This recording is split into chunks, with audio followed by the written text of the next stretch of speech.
పచ్చజొన్నలు స్పెషల్గా low glycemic index కలిగాయి, మెల్లగా అరుగుతాయి, మెల్లగా చక్కెరని తయారు చేస్తాయి, మెల్లగా చక్కెర లోపలికి వెళ్ళేటట్టు కంట్రోల్ చేస్తాయి. అందుకని షుగర్ ఉన్న వారికి కూడా మంచిది, షుగర్ లేని వారికి కూడా రాకుండా ఈ లో గ్లైసిమిక్ ఇండెక్స్ ఉన్న పచ్చజొన్నలు చాలా మంచివి అన్నమాట.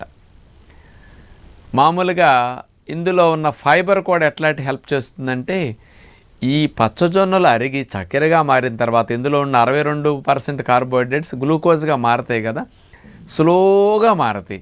స్లోగా మారినప్పటికీ ఆ గ్లూకోజ్ కూడా బ్లడ్లోకి దూకకుండా, గేట్లు ఎత్తేసారనుకోండి సాగర్ దగ్గర, నీళ్ళు ఎలా స్పీడ్గా దూకుతాయి, వైట్ రైస్ తింటే చక్కెర అట్లా దూకేస్తుంది బ్లడ్లోకి. కానీ పచ్చజొన్నలు తిన్నప్పుడు సాగర్ దగ్గర చూడండి, వరదలు వర్షాలు పెద్దగా లేనప్పుడు నీళ్ళని అన్ని గేట్లేసి ఆపేసి